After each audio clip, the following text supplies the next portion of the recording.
Hello बच्चों, जैसा कि आप लोग जानते हैं वर्ग दसम में मैथ के कुल 15 चैप्टर हैं, जिसमें से हम लोग अभी चैप्टर नंबर 7 को स्टार्ट करेंगे और इसके जो भी फॉर्मूले सूत्र ढंग से हम लोग यहाँ जानकारी लेंगे।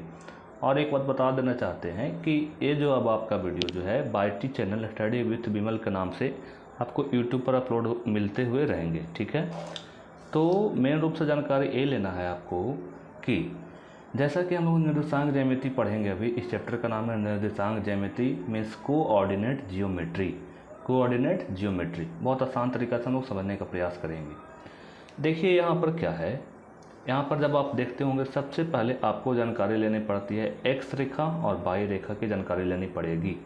जैसे ही एक्स रेखा की बात करते हैं तो एक तरफ एक्स रेखा, दूसरी तरफ होता है एक्स डैश। उसी प्रकार से वाई में जब चलिएगा, ऊपर वाले को बोलते हैं वाई, नीचे वाले को वाई डैश, ठीक है। एक्स रेखे पूरे रेखों को बोलते हैं हम लोग भुज और वाई रेखा को बोला जाता है कोटि, ठीक है। अब जैसे ही इसमें देखते हैं तो चार पाद नजर आते हैं, चार पाद। यहाँ से देखिए, प्रथम पाद, द्वितीय पाद, तृतीय पाद और चतुर्थ पाद। प्रथम पाद में जो निर्देशांक होते हैं पहला होता है प्लस फिर प्लस, ठीक। उसी प्रकार से द्वितीय पाद में पहले माइनस फिर प्लस, तृतीय पाद में हो जाएगा माइनस माइनस, चतुर्थ पाद में होता है प्लस और माइनस, ठीक है। मूल बिंदु जिसको हम लोग ओ से डिनोट करते हैं, जिसको बोलते हैं ऑरिजिन, इसका निर्देशांक होता है मूल बिंदु का 0 और 0, ठीक है। आगे बढ़िएगा तो देखिए हम लोग यहाँ पर हर चीज़ के बारे में लाइन बाय लाइन लिखे हैं। पहला है क्षैतिज रेखा को एक्स अक्ष एवं उदग्र रेखा को वाई अक्ष कहते हैं। क्षैतिज करने मतलब जो ये पड़ा हुआ रेखा है इसको बोलते हैं एक्स अक्ष और जो खड़ा रेखा है इसको बोलते हैं वाई अक्ष, ठीक है। समझने का प्रयास करते रहिएगा। फिर है आपका मूल बिंदु। मूल बिंदु उसको बोलते हैं जिस बिंदु पर एक्स अक्ष और वाई अक्ष प्रतिच्छेद करती है। प्रतिच्छेद का मतलब कि एक दूसरे को काटती है, ठीक है। जैसे यहाँ पर देखिए, एक्स अक्ष और वाई अक्ष एक दूसरे को यहाँ पर जब काटी है इसी को बोलते हैं मूल बिंदु, ठीक है। आगे बढ़ जाइए। फिर बोला है आपका तीसरा पॉइंट, मूल बिंदु का निर्देशांक 0 0 होता है। यानी मूल बिंदु को जब निर्देशांक लिखने का प्रयास करेंगे तो हो जाएगा 0 और 0, ठीक है। फिर आगे आपका है एक्स अक्ष का निर्देशांक x, 0 होता है।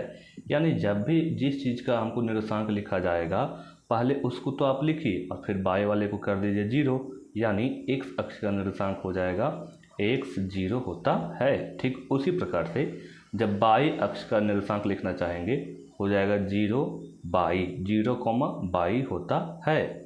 फिर देखिए क्या है कि एक्स अक्ष को भुज कहते हैं, एक्स अक्ष को भुज कहते हैं। फिर उसी प्रकार से वाई अक्ष को कोटि कहते हैं, वाई अक्ष को कोटि कहते हैं, वाई अक्ष को। फिर देखिए आगे आपका एक सूत्र बन के आता है, जैसे कि दूरी सूत्र इसमें पढ़ना पड़ता है। दूरी सूत्र पर समझिए बात को।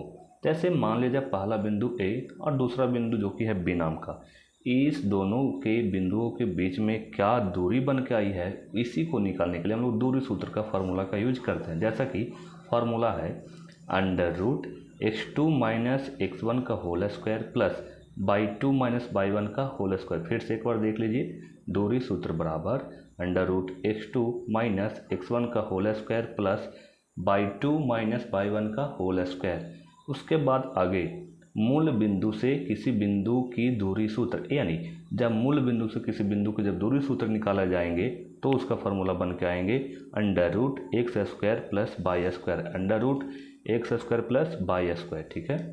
मध्य बिंदु का निर्देशांक होता है x1 प्लस x2 बटा 2। जैसा कि मध्य बिंदु में क्या हम लोग पढ़ते हैं कि दोनों तरफ के बिंदु को 0 किया जाता है। तो अगर मान लिया जाए उसमें मध्य बिंदु में 0 और 0 ना दे करके निर्देशांक पूछ लिया जाए तो हमसे फार्मूला जो बनाएंगे, इस फार्मूले पर जब बनाइएगा तो आंसर बन के आ जाएगा x1 प्लस x2 बटा 2, उसी प्रकार से y का भी निकाल सकते हैं y1 प्लस y2 बटा 2, ठीक है।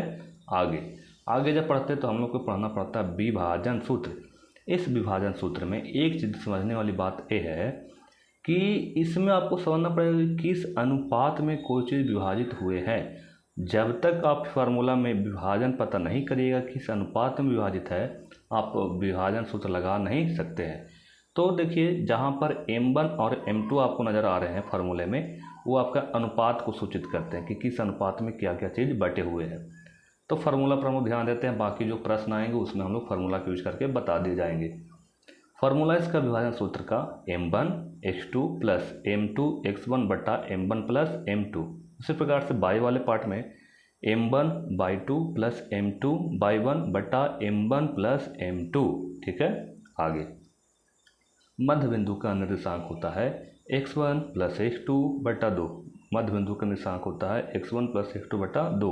उसी प्रकार से बाई 1 प्लस बाई 2 बटा 2।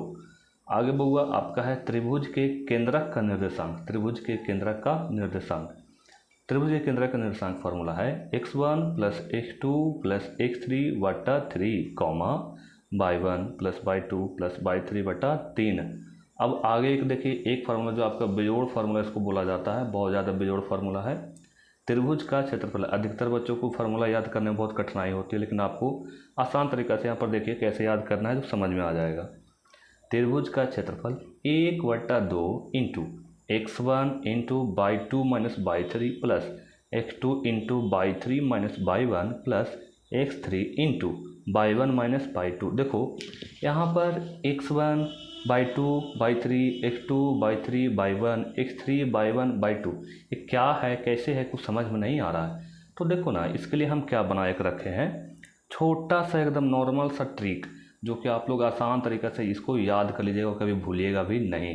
देखो करना क्या होता है, यहाँ पर देखिए कितना है जी 1, यहाँ पर 2 और यहाँ पर 3, इसको बाहर निकालिए, यानी यहाँ से लिख सकते हैं 1 2 3। ठीक है, यहाँ पर देखिए 2, यहाँ 3 और यहाँ 1, इसको लिख दीजिए कैसे 2 3 1। ठीक है, यहाँ पर 3 1 2 3 1 2 3 1 2।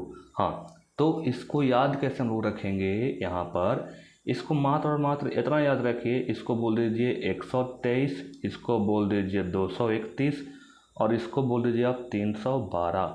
और यहाँ से इतना आसान प्रकार से आप याद रख सकते हैं, मात्र आगे आपको बोल देना है 1/2 यानी हाफ, 123 231 312 और आपका इस प्रकार से त्रिभुज के क्षेत्रफल का फॉर्मूला आसान तरीका से आप याद कर लेंगे। ठीक है, और कैसा लगता है आपका इस वीडियो में, क्या कुछ परेशानी है, कहाँ कोई दिक्कत है, वो हमको प्लीज़ आप लोग कमेंट सेक्शन में ज़रूर बताइएगा। ठीक है, बाकी धन्यवाद, मिलते हैं अगले क्लास में।